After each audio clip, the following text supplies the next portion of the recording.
Good day, beautiful, bountiful, beloved, immortal beings, and good-looking people. Remember, you're good-looking. You're always looking for and finding the good. You found good in abundance because you tuned in consciously, conscientiously to Eye on Las Vegas with your humble host, Barry Shore, the ambassador of joy. And this is such a wonderful, upbeat, fabulous time together. Everyone in the world knows this interesting city called Las Vegas. You go anywhere.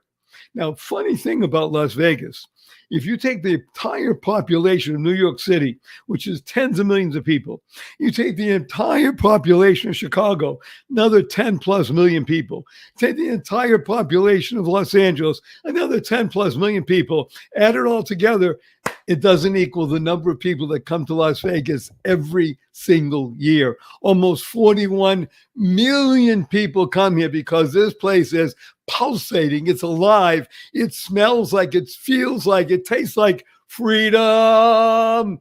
And you're going to meet one of the more interesting people that is a driver in today's Las Vegas. Get ready, buckle up. You're about to meet a delightful new friend of mine. His name is Len Jessup. Len, please say hello to 408,000 people around the world. Oh, my goodness. Hello, everyone. Hello, Barry. It's so good to be here. Nice to have you, Len. So if I start telling everybody about Len Jessup, it would take the rest of the show. So I'm just going to urge you, go to the show notes. Don't write anything down. Everything. I just want you to experience Len and what he is, what he does, where he's been, where he's going, and how it can be a benefit for you. Remember, the only reason you tune in is because you care the most in the entire world about you. YOU, which is great, by the way, because you're the best you make the world a better place. And that's why Len has dedicated his life to the idea of education. He is one of the more interesting people in the world when it comes to education. I'm just going to jump right in and let's begin, Len, with a provocative statement, and then I'd like you to elaborate on it and tell us a little bit about your background rather than me saying it. So, Len Jessup, you grew up regular guy. You were the first person in your family to go to college. Am I correct? That's correct.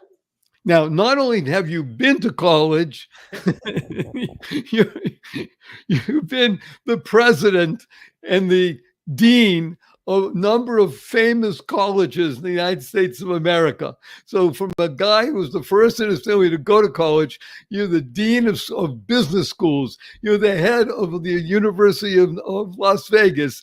I mean, you've written an amazing book that we'll talk about in just a moment. But let's talk about your journey. How did it even think you, regular Len Jessup, I think you'll agree, you're just a regular guy, right? How does Len Jessup come to be the dean of business schools, one of the most important in America, the Claremont College, the head of University of Las Vegas? How does that happen? What's your journey? Who are you? Boy, it's an unlikely story, that's for sure. My dad was a fireman. I come from a long line of Italian immigrants in my family. My dad was a fireman in San Francisco, and like a lot of firemen, always had something cooking on the side that he was doing. And I went to a junior college in California, Northern California, just to play baseball. I mean, that was my goal.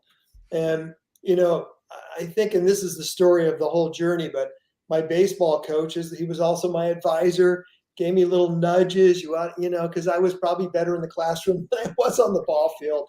And so I got good advice from him and a lot of people all along the way that kind of steered me through the career in higher ed that you just outlined. And boy, if you'd have told me as the little 18-year-old about to go play center field at College of the Siskiyous that I would one day be a university president, I would have told you were nuts. That was not going to happen. So wait a minute, I'm going to unpack something you just said here, because this is wonderful. You really went to school. You didn't say to drink beer and party, which, by the way, probably happens today more than other places, but that's a different time. But you went to play baseball, and your coach recognized that there was something about you that was more about your skills off the field than on the field. Let's put it gently. Yeah, absolutely. I mean, so on the first part of that, I was definitely very focused. I was going to play baseball and I wanted to get everything out of that I could. And because I was there, I took going to school seriously. I had about 4.0 at my little community college that I played baseball at. So I was definitely very focused early on. But yeah, and I give him credit. Dennis DeRoss, Coach DeRoss. I remember a day vividly in his office. I was planning on getting a little 2-year business certificate. And I kind of go back to my hometown and get a little job, working at one of the little local businesses. And he said, no, no, no, no, no. You'll end up earning that along the way, but I'm going to have you take classes so that you can go on. A lot of your friends are going to go on to one of the Cal State schools, and I'm going to set you up so you can go on and then finish off an undergraduate degree. And I said, well, he must know best. So yeah, okay, that's what I'll do. So let's be blunt. Coaching and listening to a coach is an essential aspect of success. Is that fair to say? Well, absolutely. And I had many of them along the way. And I still try to surround myself by people smarter than me. I have several mentors, people that I listen to, and I definitely take their coaching even to this day. So this is really critical because I'm called the ambassador of joy. One of the things we love acronyms, and joy is a fabulous acronym that I think you're going to love, Len. Ready? Okay. It stands for Journey of You. Joy, Journey of You. And that's your true joy. I mean, you've been through journey. Talk to us about everything went smoothly in your life, right? You just kept going from success to success to success. Everything was wonderful, wasn't it? Or was it? No, for sure not. That's why baseball was good preparation, because the old saying in baseball that even the best hitters, right, the most successful and highest paid hitters in Major League Baseball, are generally making contact and getting on base about 1/3 of the time. 2/3 of the time they're failing at the plate. And you go across a long baseball season and you lose a lot. And it's really good preparation for life, not to get too unnerved or rattled by that. Anyway, I think it was good training for me. And I definitely hit bumps along the way. I can think of one example early on in undergrad. I ended up being a pretty good writer in an art history class. I wrote a really good research paper, and I really researched it, and I had references, and I went to great lengths. It was important to me to do a good job on that. My professor called me into his office because he didn't believe that I'd written the paper. And so it was like, I'm an undergrad, and this professor is giving me like a dissertation defense, firing these questions at me about my references and where I got this and why I said that, why I formulated this argument. I convinced him I'd written the paper. I had a number of instances like that throughout my career where I definitely hit bumps along the way and had to kind of pick myself up and dust myself off and get right back in the game. So first of all, it's a great line from a beautiful musical. It's a very famous line: "Dust yourself up and get back in the game." That's life. That's what all the people say. It happens to be that baseball is one of the great metaphors for real life, because unlike other sports where you're going to a goal in hockey or you're going to the other team's end zone, invading and fighting a battle, baseball is all about rounding the bases and coming home. And when you realize that when you go around the bases and you come home again, you're a different person because you come home better than when you left. Yeah. And for me personally, I was not that great of an athlete when it came to baseball. I truly admired anybody who could hit a baseball, especially when it's delivered at close to 100 miles an hour. The amount of coordination it takes to be able to hit a small sphere with a piece of wood, it literally has to everything has to translate within milliseconds. And as you say, you miss more often than you hit. Yeah. Which, as I think you pointed very bluntly, that's one of the great lessons of life, isn't it? Yeah, it is. To your point, I can remember a day back on that team, College of the Siskiyous, the Eagles, my 2 years in my first season, when you felt that you were really ready. We had a guy who could pitch really good, Jimmy Brooks. He was from a nearby high school. We were all kind of from high schools here in Northern California, and he was really good. He had power and speed, but he also had breaking balls. When you felt like you were ready to go, you could go up against him live in practice, and like not batting practice, it was live and you didn't know what he was going to be throwing. So, and I felt pretty confident. I'm like, all right, let's go, Jimmy, I'm ready. So when he was throwing batting practice, when I knew what the pitches were, I could hit off him. We went live, and within the space of about 2 minutes, I realized not only can I not hit off him, but I'm done. I'm going to go 2 years there at College of the Siskiyous, and that's going to be it. And it was a powerful lesson because it caused me to end up getting everything I could out of those 2 years, because I knew it was going to be the end of organized baseball for me. And I loved every minute of it. And I don't have any regrets of any of the 2 years or that moment with him going up against Brooks. So you're right. This is an amazing lesson for life. Yeah. You could just as easily said, well, that's it. I give up and then go walk away. Yeah. On the contrary, you recognize that by going up against somebody who is really good, it's going to test your mettle, as we say, and it's going to make you better no matter what happens. Even if you hit it, you don't hit it, you're better off for playing. And as long as you're playing, you can't lose. But my father used to tell me that.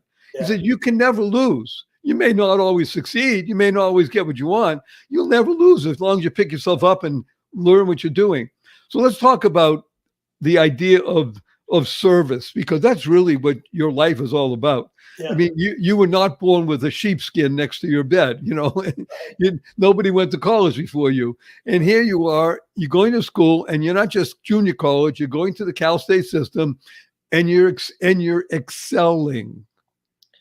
Now, when did you learn that by excelling, you could be a true superstar? Boy, that's a good question. Undergrad, I did well through the courses. I got lots of encouragement as I moved on from other faculty. In fact, I had faculty members that encouraged me. I was at Cal State Chico, and it wasn't party school. While I was there, I did work on that. By the way, I definitely took advantage of everything that Chico had to offer. I'm saying that's an inside baseball story. Yeah. Okay, yeah. But I had faculty encourage me and say, you ought to really think about going on. You did really well in your business classes. You might want to think about an MBA. I was enjoying Chico so much, I stuck around there for a master's in business administration. And then I had faculty, again, encouraging me and saying, you're doing so good at this. And I got to work as a research assistant for a couple of the faculty members. I did research projects for them. And they said, you need to think seriously about getting a PhD in business. And I didn't even know what that was. I had to go look it up. I said, okay, what does one do with a PhD? How do you get one? Where do you go get that? Wait a minute, you're right. Is that a team down the street? The PhDs? Yeah. So then I ended up getting into the University of Arizona, where I earned my PhD in business, studying management and also management information systems, the technology side, just as things were starting to take off. And so, I got those nudges along the way and little bits of encouragement from people. And that kind of is what kept me going. All right, one of the things I want to talk about, and again, the genius of what I call Las Vegas and the smell of freedom here is that it brings together people who are winners. And you're giving people listening all over the world who don't have, by the way, let's be very blunt.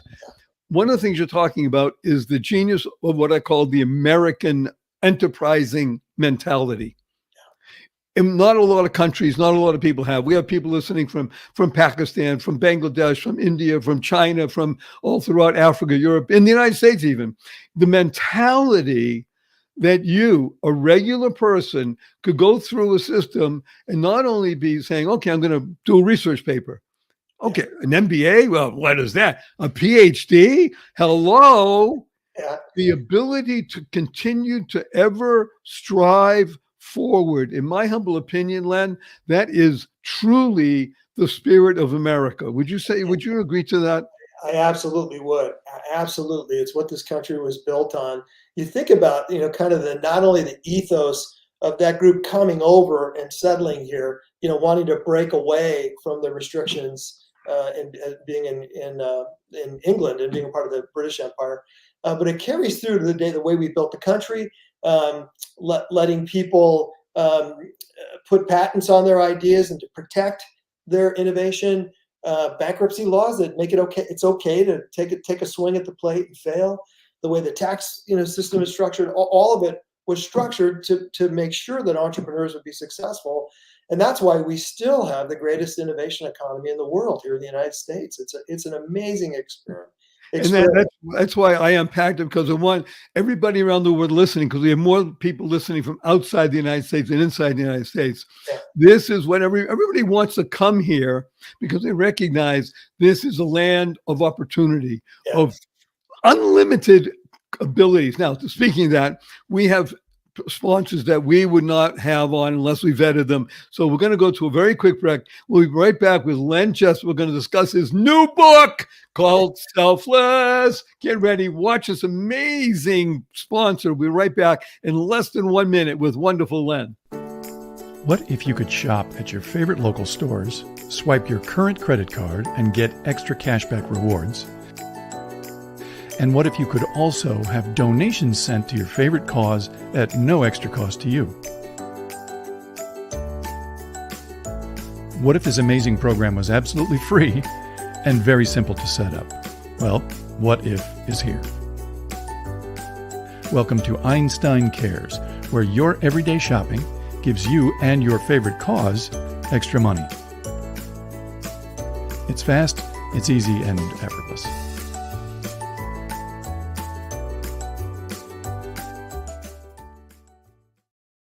Good day, beautiful, bountiful, beloved, immortal beings, and good-looking people. Maybe you're good-looking because you're always looking for and finding the good. Our cup runneth over with good.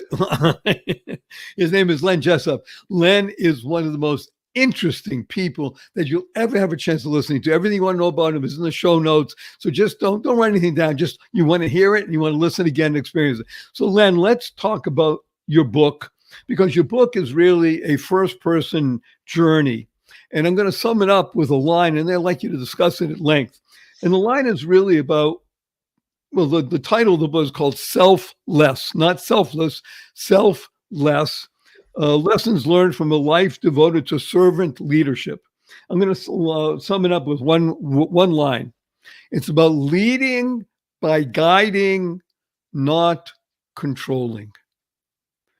It's very simple. Again, a lot of other cultures, and even in the United States, in some enterprises, control is a very common method of trying to do business. Yeah. Your argument, and it's well taken, is that leading by guiding, which has been throughout your entire life, is a far more beneficial process for everybody concerned, for the enterprise, for the people, for every aspect of the business. So first of all, is that correct? And now tell us more about this amazing book. Yeah, absolutely. The guide on the side, right? That was always the way that I saw it. I needed to be the guide on the side in order to get things done and ultimately to get the team or the organization from point A to point B. Surround myself by really smart people, make sure that we work together to co-create a vision, the direction for where we wanted to go, and then get people the resources they need and try to stay out of their way. And that has served me very well, through all the different roles, twice as a business school dean and a couple times as a university president. But yeah, I had the good fortune to work on this with Forbes. And as you said, selfless, 2 words. It's kind of based in the genre of servant leadership. I call it selfless leadership. And I use the term selfless to think of self as a verb, kind of like wag more, bark less, that you also need to self less, to actually not only be thinking about other people and what they need and want, but also actually making decisions in the best interests of those that you're serving, the stakeholders or your team members. And that's kind of what ended up happening with the book. So 35 years in the making, I actually wrote a draft of it 2 years ago, maybe 2.5 years ago, summer that year. And then I'm kind of a little bit embarrassed to admit this, but I sat on it for a full year because I didn't think anybody would want to read it. I didn't have the courage to try to publish it. And then the universe was working on my behalf, because then a year later, Forbes reaches out to me. Hey, you look like you've got an interesting background. Have you ever thought about writing anything? And I said, well, as a matter of fact, I have a draft. And I got really good advice from them right off the bat. They said, Len Jessup, you're not famous enough for a memoir, so we're going to need to work on this. And then they helped me to kind of craft it into more of a leadership book, the book that you see now. And I wrote it, last thing I'll say is I wrote it in the style of Mitch Albom, Remember Tuesdays with Maury? Okay, so let's unpack. Let's pause Yeah. for a moment, because Yeah. again, we have a worldwide audience. So Yeah. there was a very important, famous, heart-touching series called Tuesdays with Maury. Yeah. And the author, his name is Mitch Albom, Albom. And it's worth it for everybody to Google this and such. And it's truly about speaking to a sage at towards the end of his life and gleaning insights that will help you live your life to the full. Yeah. And that's what selfless is like. Yeah, exactly. I liked it, the substance of his writing and all the books, not only Tuesdays with Maury, but I also liked the style. It was that first person narrative. You felt like you were just sitting down and having coffee and he was telling you a story. And the books you could finish in one sitting. I loved it. I loved that style. And that's what I tried to do with Selfless as well. And let's be blunt. Forbes, everybody, well, if you don't know the name Forbes, look it up, you'll know.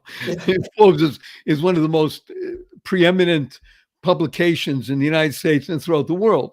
So it's not as if Len was knocking on the door saying, help, help. They were coming to him and saying, oh, we want you, Mr. Jessup. Hello, we want you. Okay, so this is, by the way, well, during the quick break, I thought of an acronym for your name, Len, Len. Learning elevates nurturing. Oh, I love it. Because that's what you do. In other words, your whole experience in life is as an educator, on both sides. You were a learner and an educator. Learner, educator, kept ratcheting up. Again, so he became dean of the school and head of the school president. Okay, fine. But your whole world is about nurturing others. That's what selfless is all about. Yeah, absolutely. It was, as a faculty member, it was about, like you say, it was about the transformation that learning provides, especially I think with a business school education. Good applied practical education helps people economic mobility and social mobility.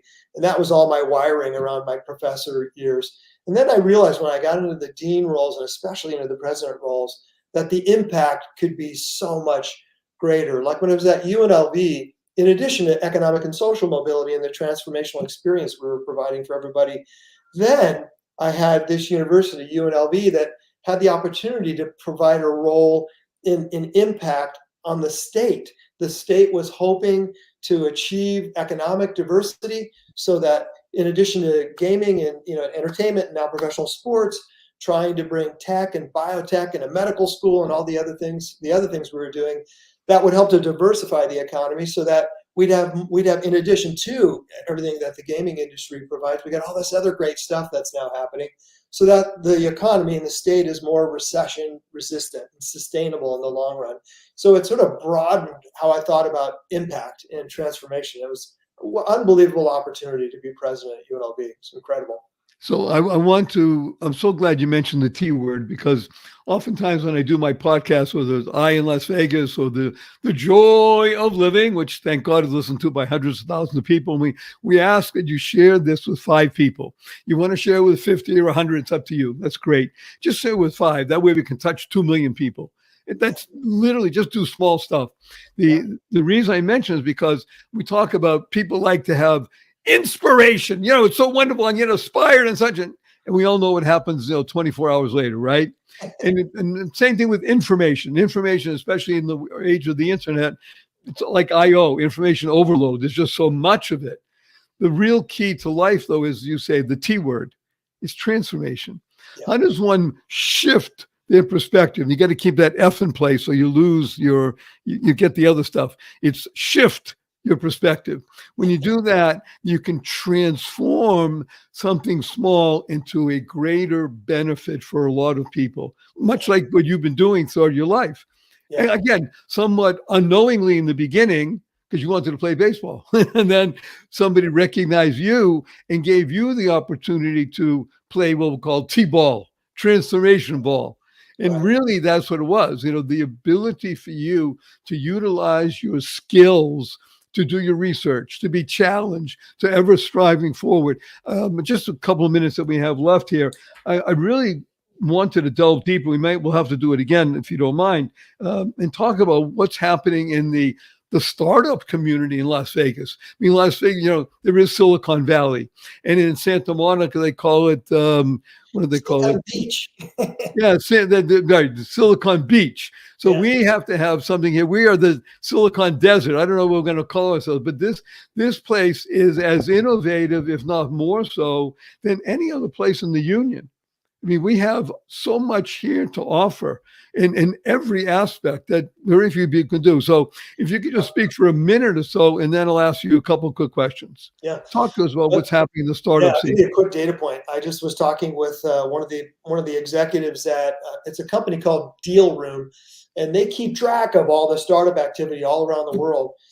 Just a few days ago, and he said to me that because I had a hunch that things in the startup community here in Las Vegas had really picked up in the 6 years that I was gone down working in Southern California. And he said, yeah, to the point in year 2022 and 23, by the data that Deal Room tracks on startups and money that goes into startups, Las Vegas was ranked 5th of all cities in the country, not so much on the volume, but on the growth, on the kind of percentage of growth. So you're right. I mean, you got your finger on the pulse of it. This community the startup ecosystem is hot in Las Vegas right now. Well, let's be blunt. Nevada is an attractive environment. The state itself is large and diverse. Las Vegas is a very diverse place. It's not just about gaming or gambling or entertainment. It has so much to offer people when they start looking at it. It's not California. We're talking, that's a political statement. Right. It's, there's a freedom here that a friend of mine who relocated his $10 million, I think it's over almost $100 million company now. He relocated here 3 years ago. He said, because this feels like Pirates of Tortuga. You can do things here, which he was in Southern California. You can't do it anymore. There's a different atmosphere here. So I'm sorry to even say these words, wonderful Len. But we're coming to a close on our time for this session. I have 3 quick questions for you. Are you ready? Okay. Number 1, will you come back again? Absolutely. Love it. Yeah, absolutely. Thank you. Okay. Number 2, Len Jessup. You have 80 seconds only to answer this question. What is your most fervent desire? Boy, right now, everything I'm doing is focused on helping this business community to diversify around tech and biotech. So I'm working for the Lindsay Institute at UNLV. I'm a fellow, and we're doing a study of the ecosystem here, the startup ecosystem. And then I've been advising UNLV on their first venture capital fund. Now that it's a Carnegie R1 research university, they're ready to invest in some of the inventions coming out of the university, and I'm helping with that. So that's what I want to have happen. Diversify the economy, recession resistant, build an even better Las Vegas and state of Nevada. And that's my purpose right now. Clear, concise, compelling, articulate. Thank you. And number 3 question, may I give you a hug in front of 418,900 people? Absolutely. Let me tell you what HUG stands for. Ready? Heartfelt, unlimited, giving. On the count of 3. 1, 2, 3. Thank you. And again, you're listening to Eye on Las Vegas with your humble host, Barry Shore, and our amazing guest, Len Jessup, and his fabulous book, Selfless. So everything in the show notes, go get it. We have a blessing from Barry and Len, and that is go forth, live exuberantly, spread the seeds of joy, happiness, peace, and love. Go mad. Go make a difference. Len, don't go away.